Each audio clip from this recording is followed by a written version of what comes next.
둘 중에 하나를 택하는 것을 양자택일이라고 하지요. 그리고 이 양자택일이라고 하는 것은 사실은 양극단에 치우칠 위험이 있습니다. 그래서 무엇인가를 선택하고자 할 때는 이 두 개를 예로 들지 않고 세 개를 최소한 예로 드는 것이 좋습니다. 둘이 아니라 셋으로 어떤 선택 사항을 두게 되면 이 모든 것들을 셋으로 두게 되면 선택하고 또 고려할 때에 이 그만큼 양극단에 치우치지 않고 조화와 균형을 이룰 수 있게 되지요. 그리고 상황에 맞게 선택하는 지혜를 발휘할 수 있습니다. 서양의 뿌리가 되는 이 그리스 철학과 문화, 이것을 보게 되면 사실 이분법이 지배적입니다.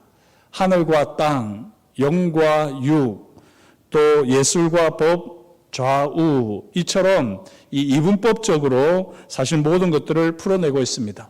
둘 중에 무엇을 택하는 것이 합리적이냐, 하나를 택하면 다른 하나를 배제하는 입장을 취합니다. 서양 철학을 대표하는 플라톤과 아리스토텔레스도 결국에는 이 이분법을 벗어나지 못했다라고 평가되지요. 라파엘로의 그림 아테네 학당을 보십니다. 여기 보시면 54명의 철인들이 있는데요. 이들 중간에 지금 플라톤과 아리스토텔레스가 있습니다. 조금 더 확대해서 보면요. 플라톤은 오른손을 위로 들고 있고요. 이렇게 하고 있죠. 그리고 아리스토텔레스는 오른손을 밑으로 내리고 있습니다. 모든 것의 근본이 이데아에 있다라고 플라톤은 주장했고요.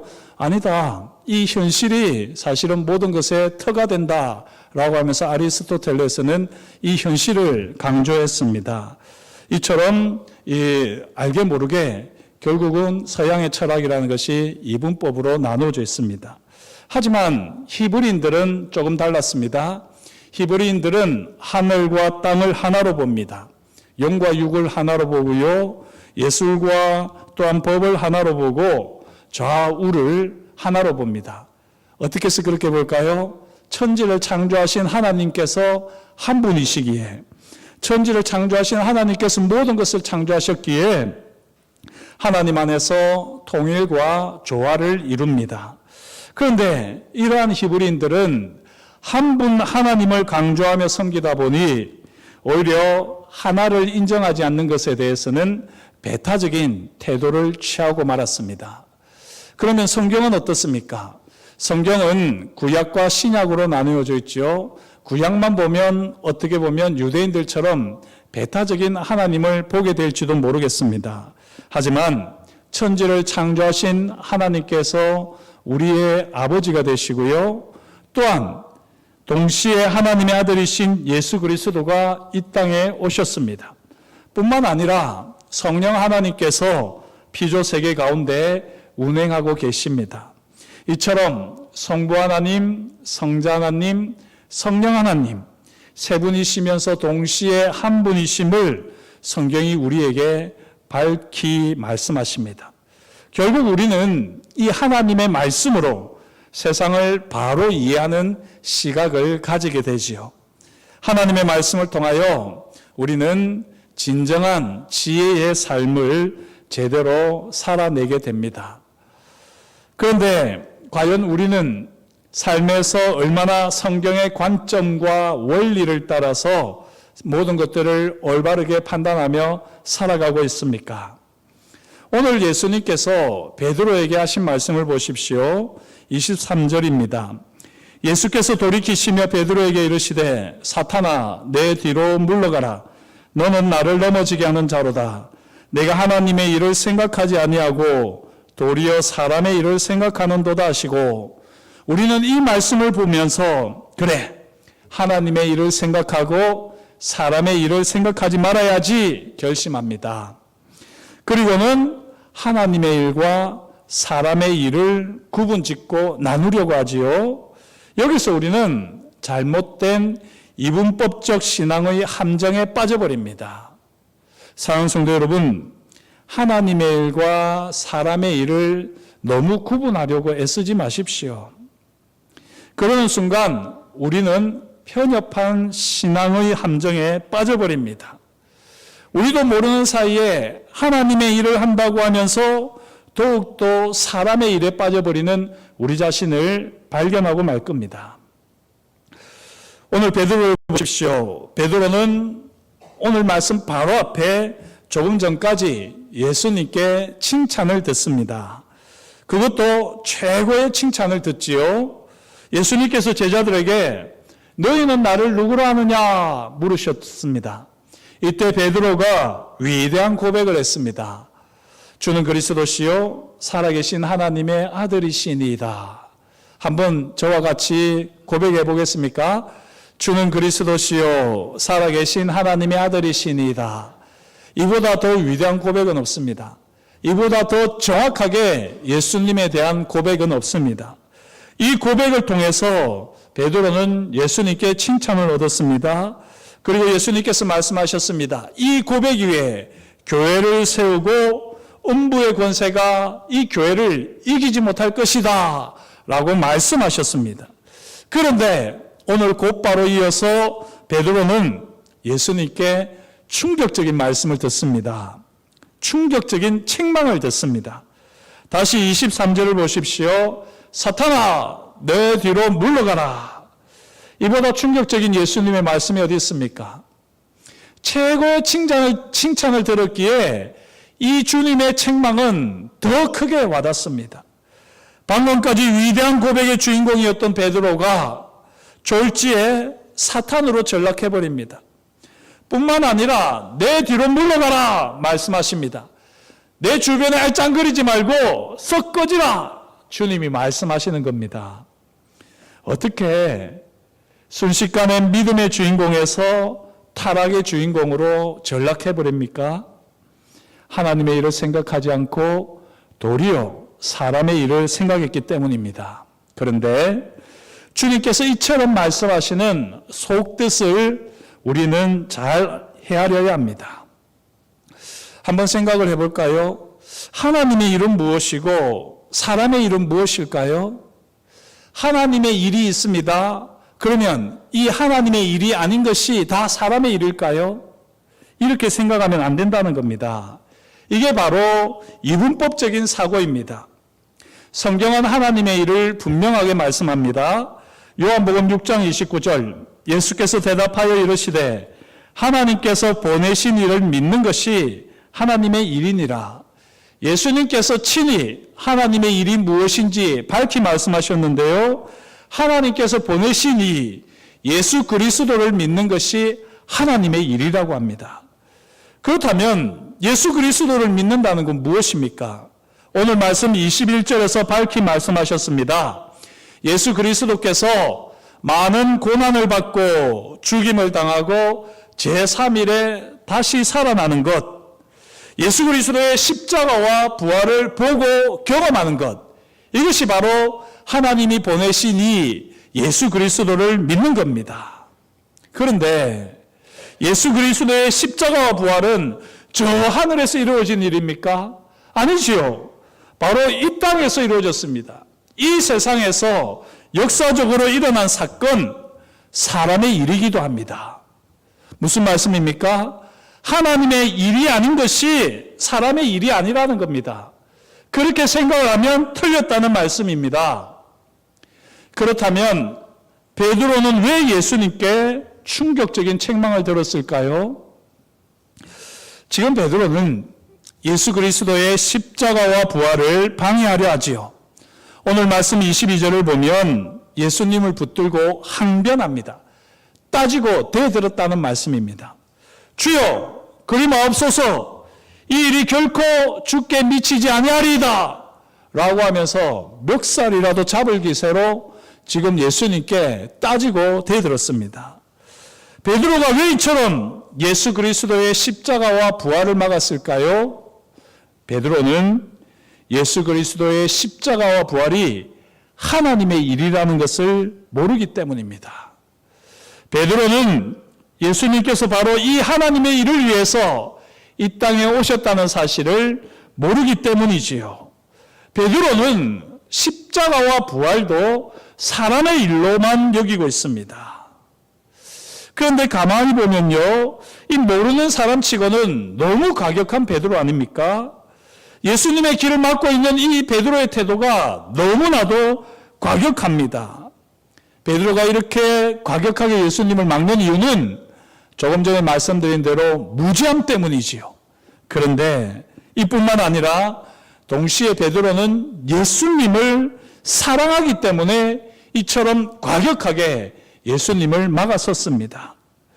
예수님을 누구보다도 사랑한다고 자부하기에, 더군다나 방금 전 예수님께 최고의 칭찬까지 들었기에 베드로는 예수님을 누구보다 사랑하는 마음으로 이처럼 행동했습니다. 예수님을 아끼는 마음으로 예수님께서 고난당하시는 것을 염려하며 말했습니다. 그 결과 예수님께서도 인간적으로 살짝 흔들리셨던 것 같아요. 그래서 너는 나를 넘어지게 하는 자로다 라고 주님이 말씀하시는 것 아닙니까? 이 말씀을 깊이 생각하셔야지 됩니다. 마태복음에만 나오는데요, 너는 나를 넘어지게 하는 자로다. 하마터면 베드로의 비뚤어진 사랑 때문에 예수님도 인간적으로는 넘어질 뻔했다는 겁니다. 하지만 예수님은 곧바로 베드로의 비뚤어진 사랑을 분별하며 말씀하시지요. 사탄아, 내 뒤로 물러가라. 베드로의 사랑하는 마음에 이 말씀이 비수처럼 날아꽂혔습니다. 사랑하는 성도 여러분, 무지와 사랑이 만나면 가장 무서운 일이 벌어집니다. 분별력 없는 사람의 부모의 지나친 사랑이, 다시 말씀드립니다. 분별력 없는 부모의 지나친 사랑이 자라나는 아이들을 망치는 것을 우리는 자주 보곤 하지 않습니까? 좋은 게 좋다고 아이가 잘못하는 대로 그대로 다 받아주게 될 때, 계속해서 아이에게 끌려가게 될 때 아이는 온천하가 자기 것인 줄 알고 독단적이고 이기적인 아이로 클 수밖에 없습니다. 하나님의 일과 사람의 일을 제대로 분별하지 않는 사랑은 위험합니다. 우리의 사랑 때문에 누군가를 넘어지게 한다면 그 사랑은 잘못된 사랑이지요. 우리의 사랑의 실천이 사탄의 역사가 되어버린다면 그 사랑은 삐뚤어진 사랑입니다. 사랑은 모든 허물을 덮는다고 말씀하시는데, 모든 일을 사랑으로 하라고 말씀하시는데, 사랑하면 할수록 누군가를 넘어지게 하고 사탄의 역사가 되어버린다면 어떻게 사랑을 할 수 있겠습니까? 이렇게 사랑이 어려워서야 어떻게 사랑을 할 수 있을까요? 사랑하면 할수록 누군가를 넘어지게 하지 않고 사탄의 역사가 되지 않으려면 무지의 사랑이 아니라 올바른 사랑, 분별 있는 사랑을 해야 합니다. 사랑하는 성도 여러분, 무지의 사랑에서 벗어나 올바른 사랑, 분별 있는 사랑을 하는 저와 여러분이 되시기를 주의 이름으로 축복합니다. 그러면 어떻게 이 올바른 사랑, 분별 있는 사랑을 할 수 있을까요? 하나님의 일을 생각하고 사람의 일을 생각하지 않으면 될까요? 아닙니다. 예수님의 책망을 제대로 들으셔야지 됩니다. 예수님께서 베드로를 책망하실 때 베드로가 사람의 일을 생각했기 때문에 주님께서 책망하신 것이 아닙니다. 베드로가 하나님의 일을 생각하지 않고 사람의 일을 생각했기 때문에 책망하셨습니다. 사랑하는 성도 여러분, 사람의 일을 생각하지 않는 사람이 있겠습니까? 사람이 사람의 일을 생각하지 않고 어떻게 살겠습니까? 사람의 일을 생각했다고 해서 주님이 책망하시는 것이 아닙니다. 문제는 하나님의 일을 생각하지 않고 사람의 일만 생각했기 때문에 주님께서 책망하셨습니다. 우리는 하나님의 일을 생각하고 동시에 사람의 일을 생각해야 합니다. 더 좋기는 주님께서 말씀하신 대로 너희는 먼저 그의 나라와 그의 일을 구하라. 그리하면 이 모든 것을 너희에게 더하시리라. 하나님의 일을 먼저 생각하면 다음에 사람의 일을 이어서 생각하면 됩니다. 우리가 누군가를 사랑할 때 하나님의 일만 생각하면서 사랑할 수 있을까요? 사랑한다는 것 자체가 사람의 일 아닙니까? 우리가 두 발을 땅에 딛고 살아가는 한 우리는 결코 사람의 일을 포기할 수 없습니다. 다만 하나님의 일을 먼저 생각하고 이어 사람의 일을 생각하며 사랑할 수 있습니다. 다시 말씀드립니다. 베드로는 사람의 일을 생각해서 책망받은 것이 아니라 하나님의 일을 생각하지 않고 사람의 일만 생각했기 때문에 책망받았습니다. 여기서 우리가 꼭 붙들어야 되는 교훈이 있습니다. 오늘 말씀을 보게 되면 세 종류의 일이 있습니다. 지금 살핀 대로 하나님의 일이 있지요. 그리고 두 번째는 사람의 일이 있습니다. 그리고 한 가지 더가 있는데요. 이 세 번째가 무엇일까요? 오늘 말씀을 살피면 나와 있는 대로 바로 자기 일입니다. 자기 일. 자기 일이 무엇일까요? 이 자기 일이 바로 하나님의 일을 생각하지 않고 사람의 일을 생각하는 겁니다. 그런데 말씀을 깊이 보다 보면 하나님의 일을 생각하고 사람의 일을 생각하지 않는 것, 이것도 자기 일입니다. 바울을 생각해 보십시오. 예수 그리스도를 알지 못하던 사울 시절에 바울은 누구보다도 하나님의 일만 생각했던 사람입니다. 하지만 그 하나님의 일이 결국 무엇이었습니까? 자기 일이었습니다. 사람의 일을 생각하지 않고 하나님의 일만 생각하는 것도 자기 일이요. 하나님의 일을 생각하지 않고 자기 일만 생각하는 것도, 사람의 일만 생각하는 것도 자기 일입니다. 베드로는 사람의 일만 생각하다가 자기 일에 빠져서 예수님께 호되게 책망을 들었지요. 사랑하는 성도 여러분, 하나님의 일을 먼저 생각하고 이어서 사람의 일을 생각하며 사랑할 수 있기를 축복합니다. 하나님의 일이 무엇이라고요? 하나님께서 보내신 이 예수 그리스도를 믿는 겁니다. 예수 그리스도를 믿는다는 것은 무엇이라고요? 예수님의 십자가와 부활을 경험하는 겁니다. 예수님의 십자가와 부활을 어디서 경험합니까? 저 하늘에서 경험합니까? 아니요. 이 땅에서 바로 우리의 삶의 자리에서 경험하지 않습니까? 우리의 삶의 자리에서 사람의 일을 하면서 하나님의 일을 먼저 구하는 가운데에 우리는 주님의 십자가와 부활을 경험합니다. 예수님의 십자가와 부활을 삶 속에서 경험하며 사랑하는 삶은 어떤 모습이라고요? 자기 일을 하지 않는 겁니다. 하나님의 일을 먼저 하고 사람의 일을 하는 겁니다. 자기 일을 하지 않는 것, 이것이 바로 예수님의 십자가와 부활을 삶 속에서 경험하는 삶입니다. 24절, 이에 예수께서 제자들에게 이르시되 누구든지 나를 따라오려거든 자기를 부인하고 자기 십자가를 지고 나를 따를 것이니라 말씀합니다. 십자가와 부활을 경험하며 진정한 사랑을 하는 사람은 무엇보다도 먼저 자기를 부인하지요. 자기 사랑을 앞세우지 않습니다. 자기 열심을 앞세우지 않습니다. 자기 자랑, 자기 칭찬, 자기 부유, 자기 경험, 자기 지식, 자기가 드러나는 것은 모두 다 부인합니다. 유일하게 한 가지를 붙드는데요. 그것이 바로 자기 십자가입니다. 오늘 이 한글 성경을 보면 자기 십자가라고 분명하게 구체적으로 밝히고 있는데요. 영어 성경은 오히려 이 부분을 놓치고 있습니다. 영어 성경에서는 his cross라고 해서 그의 십자가라고 표현을 했는데요. 사실 자기 십자가가 원어대로 보게 되면 맞습니다. 이 자기 십자가가 무엇일까요? 모든 자기가 죽은 곳입니다. 자기가 시체가 되어 달린 장소, 그것이 바로 자기 십자가입니다. 자기 십자가 없는 사랑은 진정한 사랑이 아닙니다. 우리 부모들이 아이들 사랑한다고 하는데요. 얼마나 자기 사랑으로 사랑합니까? 얼마나 자기 계획을 가지고 자기 열정을 가지고 자기의 그 마음을 가지고 사랑을 합니까?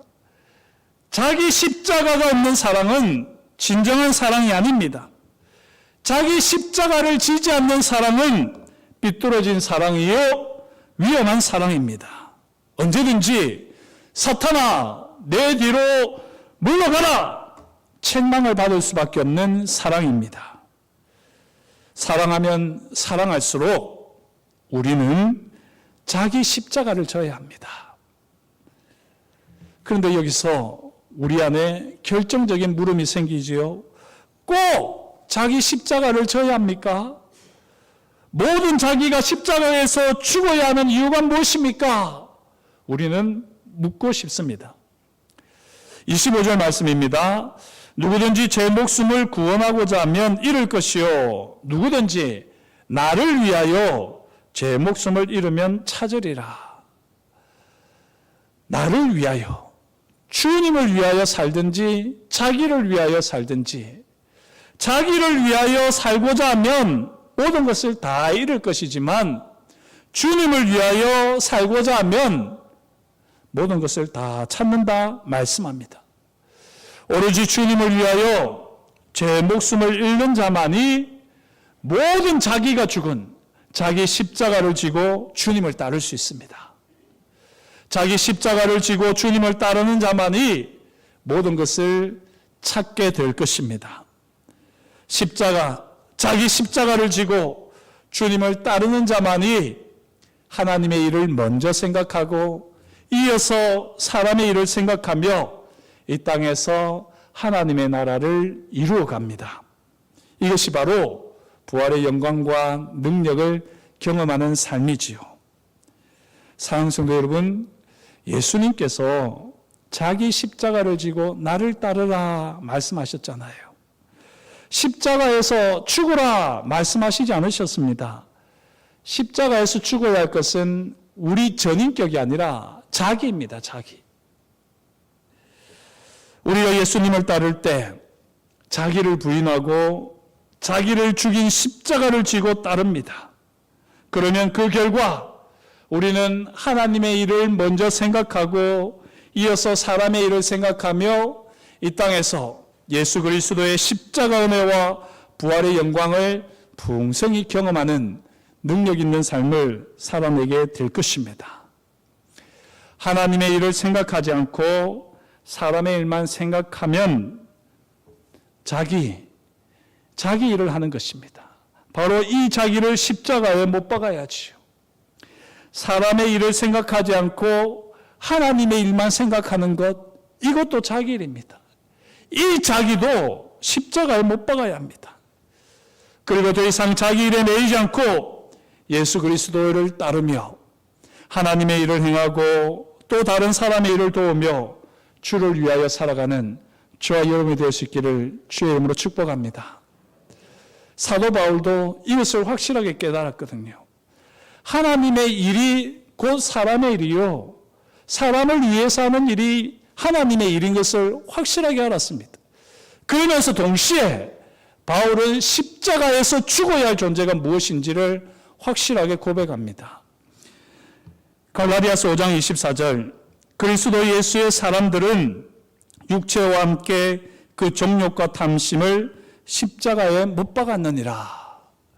육체와 함께 그 정욕과 탐심을 십자가에 못 박은 자만이 성령의 열매를 맺는다라고 바울은 고백하고 있는 겁니다. 사랑하는 성도 여러분, 자기가 십자가에서 죽기까지, 그러므로 자기 십자가를 지기까지는 사랑하면 할수록 우리는 삐뚤어진 사랑을 할 수밖에 없습니다. 오직 자기 십자가를 지고 사랑할 때 우리는 하나님의 일을, 다른 사람의 일을 통하여 하나님께 영광을 돌려드립니다. 사랑하면 할수록 예수 그리스도의 십자가 은혜와 부활의 영광과 능력을 풍성하게 경험할 수 있기를 축복합니다. 그러려면 날마다 우리 삶의 자리에서 사도 바울처럼 우리 육체와 함께 그 정욕과 탄심, 그 자기가 죽은 자기 십자가를 발견하고 그 자기 십자가를 지고 주님을 따라야 합니다.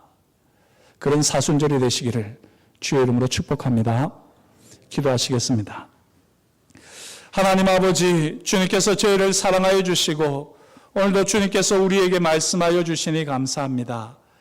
지금까지 하나님의 일과 사람의 일을 구분하며 분리하며 우리가 하나님의 일을 하지 못해서 고민하고 또 갈등할 때가 있었습니다. 그러나 이제 말씀을 통하여 우리의 어리석음을 내려놓고 먼저 하나님의 일을 하고 이어 사람의 일들까지 행하는 지혜로운 사람이 되고 싶습니다. 우리가 오직 죽어야 할 것은 십자가요.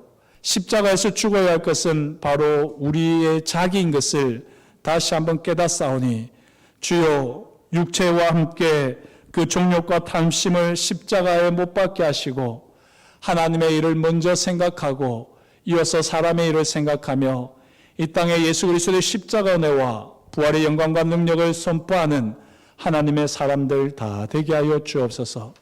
그렇게 우리를 통하여 하나님의 나라를 이루어 가시니 감사드려오며 예수님의 이름으로 기도드립니다. 아멘.